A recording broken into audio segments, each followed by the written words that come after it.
In the name of the Father, and of the Son, and of the Holy Spirit. Amen.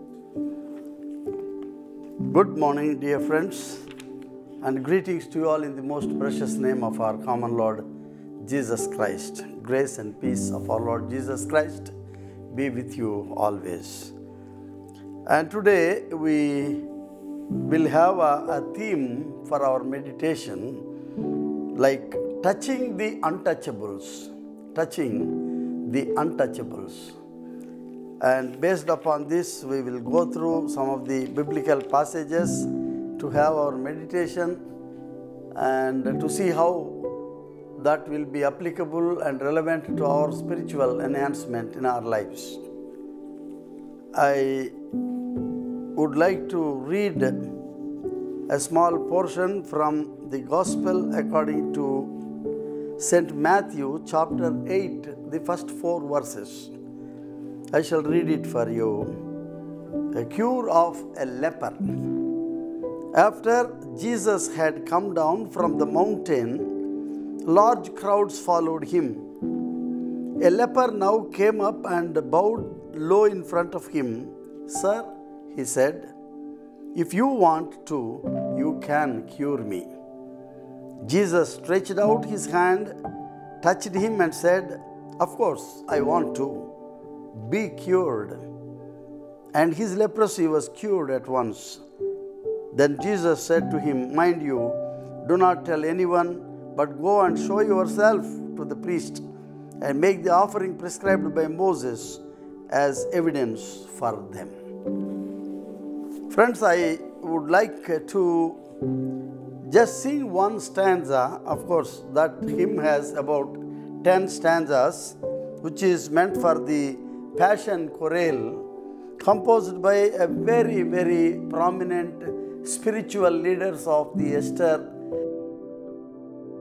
millennium, I would say, who lived, a French spiritual abbot, otherwise who was an abbot of Burgundian, a French-speaking, Saint Bernard Clairvaux, very popular saint, who lived in AD 1090 years, and a major leader for the revitalization of the Benedictine monastery.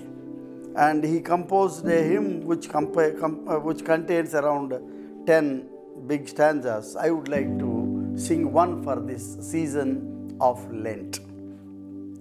O sacred head, now wounded, with grief and shame weighed down, now scornfully surrounded, with thorns thine only crown. O sacred head, what glory, what bliss till now was thine, yet though despised and gory, I joy to call thee mine. Friends and my co-believers in this faith journey, it's a very crucial and a painful subject for us to meditate. If you go through the Gospels, the ministry of our Lord Jesus has threefold predominantly. He was teaching, he was preaching, he was healing. Teaching, healing, and preaching are the kind of very powerful features of his ministry, through which he didn't hesitate to bend even to touch somebody's feet for the healing. And he took pain to walk through nearer to the suffering person, and he didn't hesitate to embrace, like he didn't bother whether he was a man who was bent and lying on the floor, or a beggar, or a blind man sitting under the tree outskirts out of Jericho city, or someone who was suffering with a disease like leprosy, Jesus, he moved one with them, for which he was mocked at and he was criticized. And therefore today's message is that how our Lord came to proclaim this gospel of the kingdom of God, which I suppose and I believe is the main purpose of his coming into this world, to make us known with clarity about kingdom of God, to show that kingdom of God doesn't have barriers, doesn't have the differences and discriminations. So he proved it in his own lifetime. That is why I sang this, first stanza of the hymn to initiate our Lenten in the first Lenten Sunday after the Ash Wednesday, to show that we are entering into a very serious meditative kind of spiritual season, day after day, that how we are called to attention nearer to the Word of God. In the before we go into the text of gospel, our own social leader and a great personality who became a messiah to Dalits of millions in this country, Baba Saheb Ambedkar, who taught us three things, educate, organize, and agitate, are the three major features by which you gain a new momentum in your life, a great liberation, individuality and identity. Who says our caste system see some people inferior while some superior. So caste becomes a normative principle to see whether this man can sit here or he can go out and stand. So these are some of the observations. And another greatest leader of our nation, father of our nation, no less than Mahatma Karamchand Gandhi, who says, this miserable, wretched, enslaving spirit of untouchableness must have come to us when we were at our lowest ebb of our culture. Lowest ebb of our culture. And that's where we have learned the discrimination of caste system. And these are the two great visionaries for us in this land. Even after 72 years, we cannot and we should not forget and ignore them and their teachings. The Protection of Civil Rights Act, that civil rights movement in North America, initiated, organized by Malcolm X with an extremist ideas and with moderate ideas like Dr. Martin Luther King Jr. were the proponents, and with whose fight, with whose agitation, particularly of Martin Luther King Jr.'s Ahimsa model of Mahatma Gandhi, finally they achieved the recognition by the whites, and then they could get some placement and identity within the civic society in North America. The biblical basis we have in the Old Testament, Leviticus is one of the 5 books in Torah which has very specifically mentioned about this distinction or discrimination. How if you trace out any iota of sign, whether it is a small swelling or it is a small boil or it is any odd hair spread on the body or a patch, anything, everything was called in those days leprosy only, such patches. So such person has to be examined by the priest. And then there are lot of the rules were passed in that book, Leviticus, particularly chapter 13 and 14, the entire list of diseases and how to keep them out of the camp, out the community, and treat them out until they are cured. God only knows whether they are cured at all. If at all they are cured, they can show it to priest again. Priest will go and there are lamps which have to be offered and they can be entered somewhere nearer to the temple, etc., etc. In the 5th chapter of Leviticus, some kind of mention you will find somewhere in chapter 5. I would like to read for you at least one verse 3. Or else he touches some human uncleanness, whatever it may be, and contact with it makes him unclean. Not only that one gets patch or one gets leper or any other skin disease, but even if you touch an unclean thing, you are unclean. You are untouchable. And then, without realizing it, becomes it unclean and he becomes answerable for it. That means even if somebody treats you as untouchable, you can't blame because you have touched some unclean thing. While that is the written statute in the Old Testament from Leviticus, we will find in the 2nd book of Kings, 5th chapter, a small experience of history, like King Aram has invaded Israel from Babylon,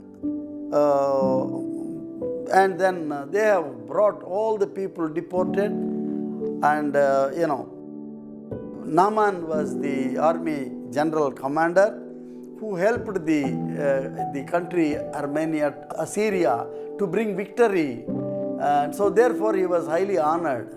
Very unfortunately, Naaman was suffering from some kind of skin disease. And there is a small girl whom he brought from as a kind of war boot, to help in the house as a maid servant. She realized that her master was suffering, and therefore she advised that there was a prophet in her own country, and a country like in the place like Samaria. She didn't mention the name, but we know it, Elisha. And why don't you go and see him, sir? And he willfully heard the advice through his wife, that little girl's advice, little girl of Israel, who becomes the heroine of this particular healing episode.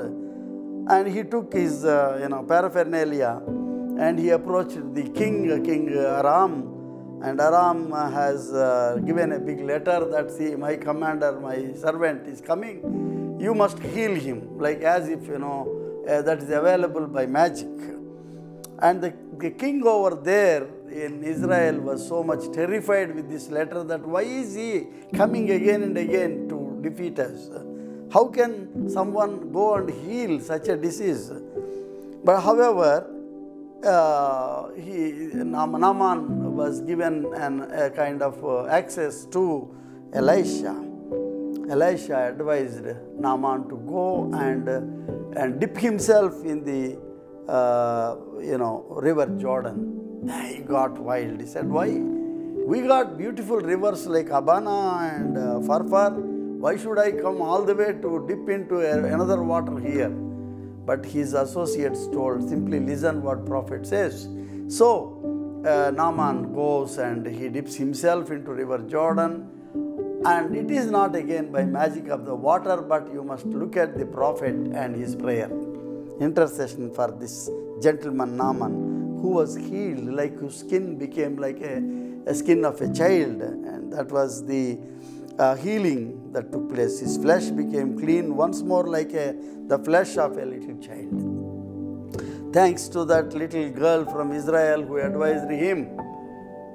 This is always a story about a transformation, physical kind of untouchability, physical transformation. You can see that.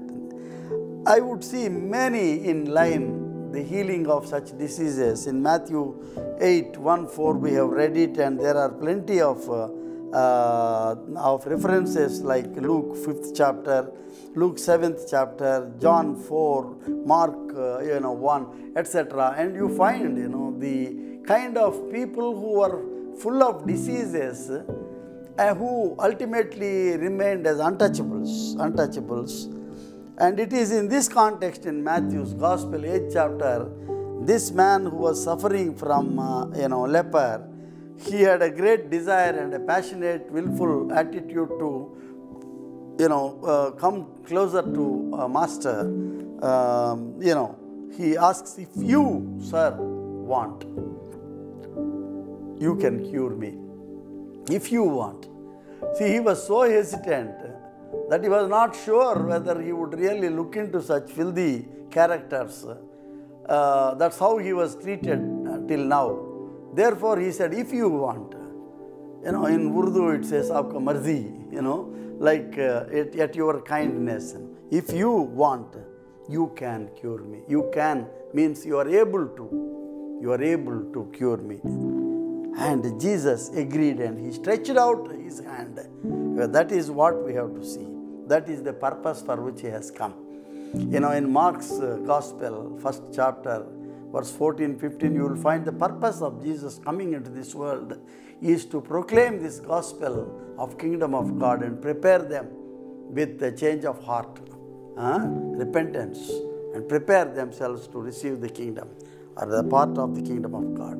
In kingdom of God, you don't have a leper, you don't have somebody who is looked down, who you don't have the difference between a touchable and untouchable.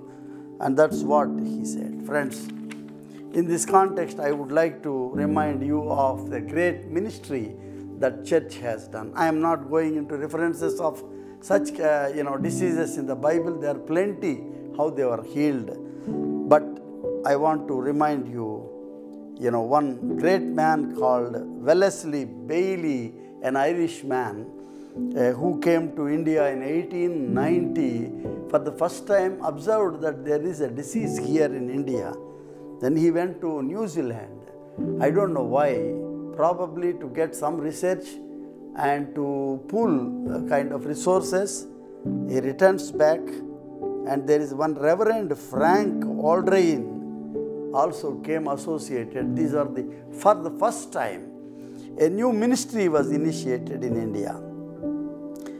And this ministry has caused, particularly the church has taken up, because nobody was willing to touch a leper.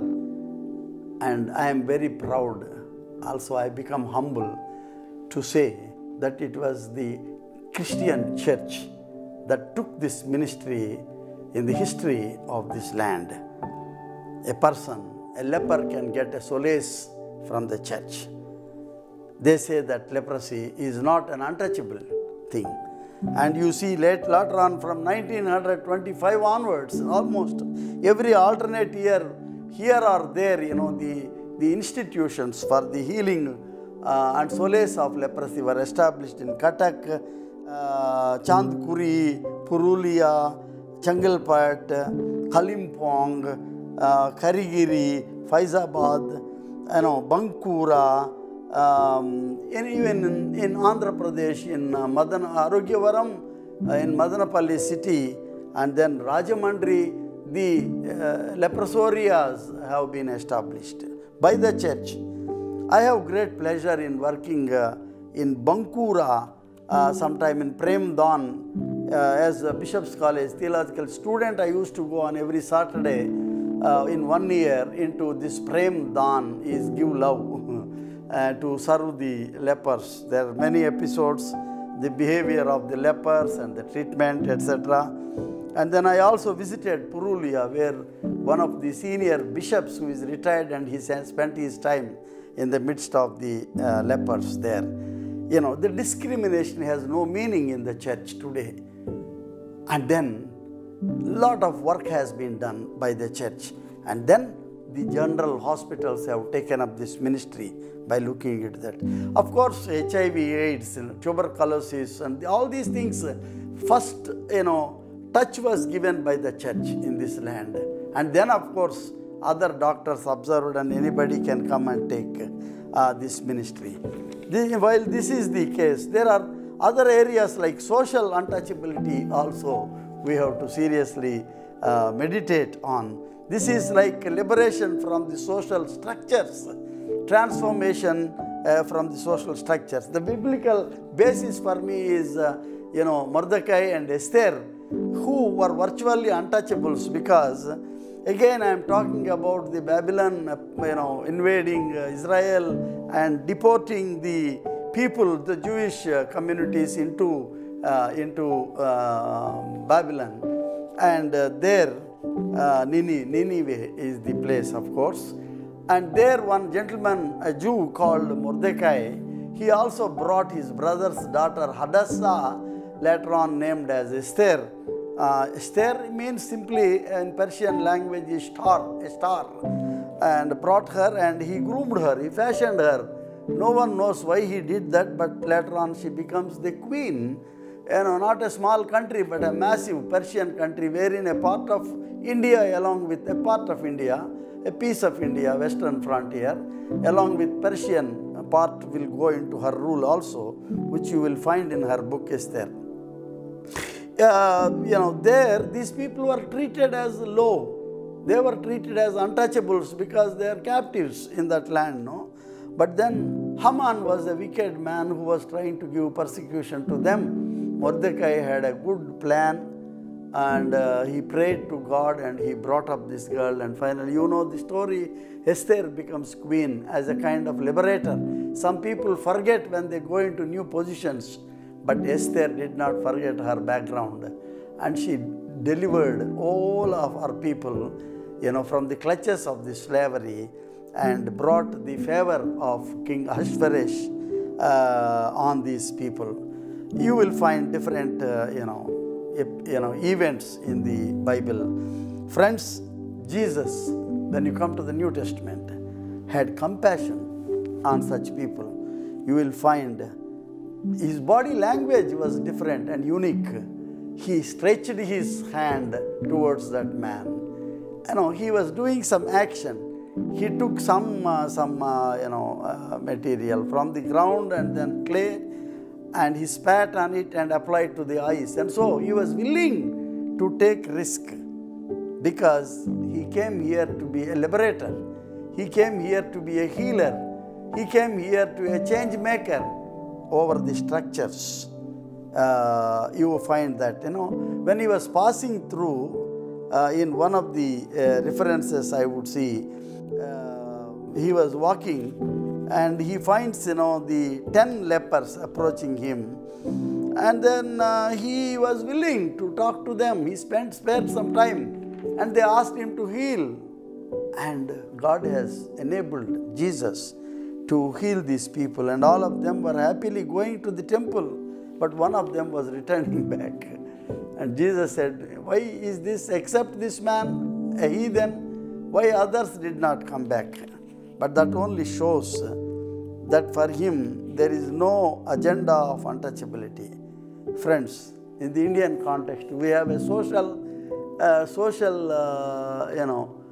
a pathetic thing is that Manu Dharma Shastra gives the Varnashrama Dharma of Kshatriya, the Brahminical and Vaishya, Shudra, and there are no castes underneath.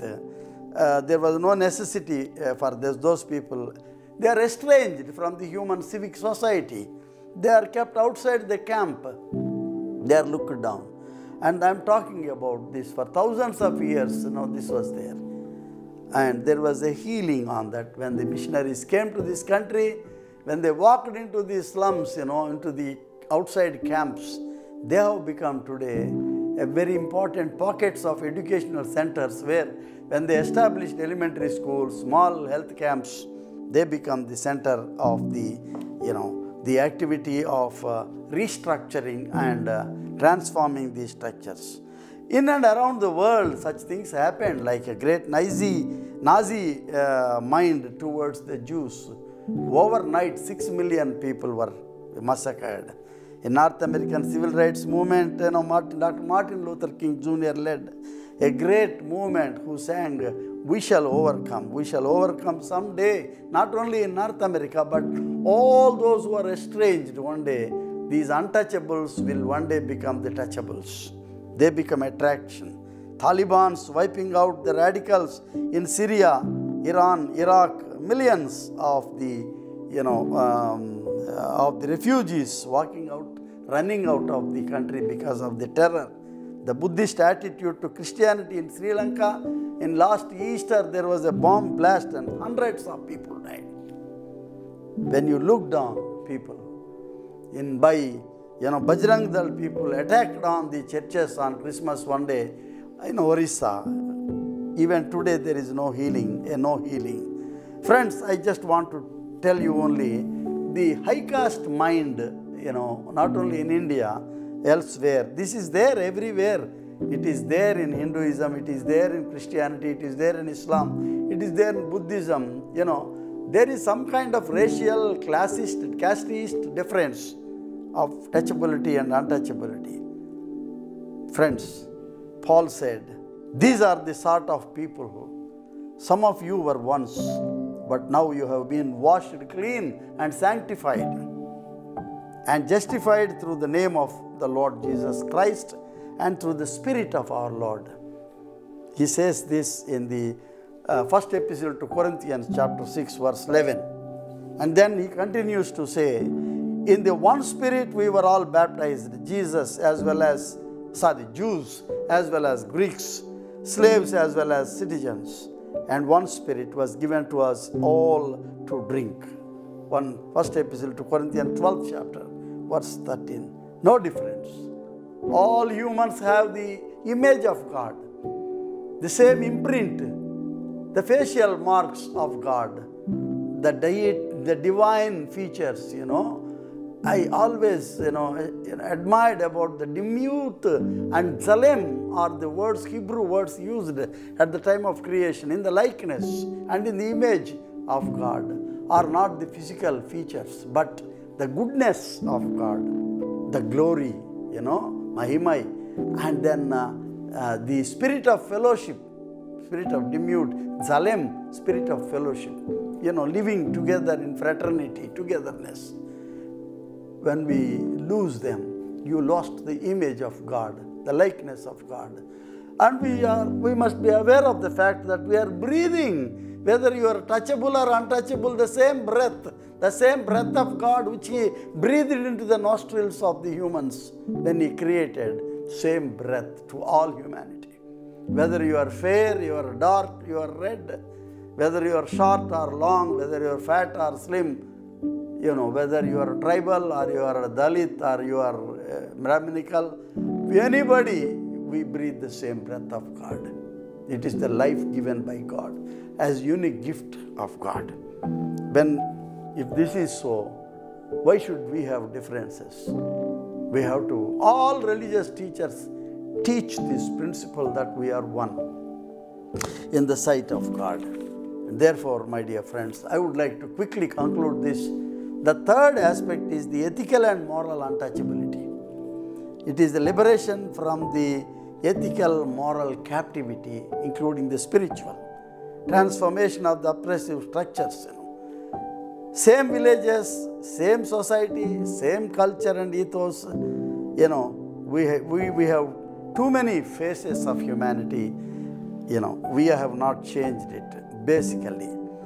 On one hand it is oppressive structure, on the other hand it is oppressed structure around the world. It is universally. It is not natural, but it is forced. Untouchability is a forced disease. It is untouchability is inhumanity. In every society we have something like this Varnashrama Dharma. Everywhere it is there. We cannot blame one or the other. I don't want to mention names, but we have that fundamental mind, but we need liberation. We need to discover, go back. We have to capture the original existence of humanity, how they lived in fraternity. You find in Nahum this structural change, from violence. In Nineveh, there was violence of people are killing each other. You see it in the television every day, how people ruthlessly they kill. And one day I saw it, two friends it seems, they boosted up, and then one fellow, he ran the car and he drove back again, presuming that this fellow is still alive. And again he ran the car on him. Just this week news. Pity. Friends, the difference in the Bible also. Kleros are the clergy, the priestly class. Levos are the people in the society who are on the upper range. Hoklas are the people who have no name. They are like a crowd which have no identity. They are the people who have no power and no share in power. They are estranged, they are ostracized, they are exploited, they are constantly bruised and wounded, and they kept outside in the camp. Marginalized. You find that everywhere in the New Testament. But Jesus went and ate with a leper, Pharisee. In Mark 14 you find, the marginalized fellow who was wounded mentally. He was thrown out. He was living in the midst of the tombs. And there is one lady who was bent for 18 years, No one came to touch her and help her. In Luke 13 chapter you will find that, powerlessness, bent communities in the society. All these lepers were moving around between Nazareth or Galilee and Jerusalem on that street that no one walks much because that is an estranged place. That is where Jesus was walking to find out who are perished, to redeem them, give them salvation. It is there they encountered, or Jesus encountered them to heal them. He came here as a liberator from untouchability.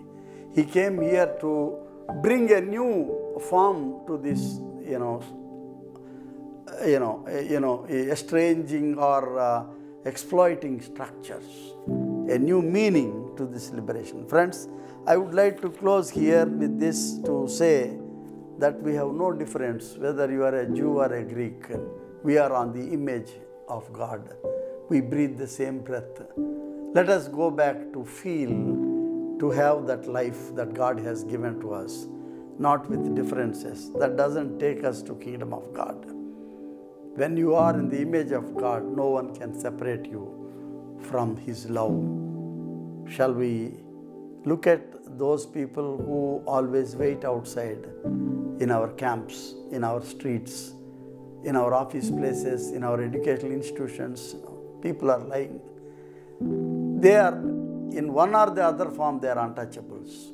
It is unfortunate. It should not be there in the dictionary for humanity. Untouchability is a big crime, because who is untouchable? If you say that man is untouchable, you are mocking at the image of God. God cannot be untouchable. Shall we pray? Spend a moment in silence, recalling whom we see in our day-to-day life, in our bus stops, in railway stations, in our marketplaces, in human junctions.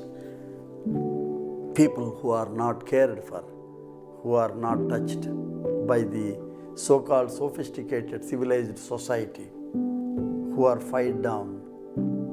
We pray for them. You may not become a big reformer, but to begin with, let us pray for them. In a humble way, may this movement is created in our hearts to discover those, unfortunately, untouchables, because it is God in that form appears to us. Jesus Himself became untouchable on the cross. By the blood of that untouchable, He made us touchables. Lord, we have come into Your holy presence, O Lord, seeking Your solace. Stretch out Your arm, O Lord, to touch us. We are suffering by one or the other, these kind of diseases, Lord. Mentally, morally, ethically, socially, physically, spiritually. Lord, stretch out your hand. Touch us, O Lord. Bring this healing within ourselves, O Lord. May we discover, may we be conscious, may we be aware of Your breath that with which we are living in this existence. May we become thankful to You, and may we also discover those who are waiting outside for our support to stand, and that where we can touch them and raise them on their own feet. To bring glory to you, in Jesus' precious name we pray. Amen. May the grace of our Lord Jesus Christ, love of God, and the fellowship of the Holy Spirit be with us and abide with us always. Amen.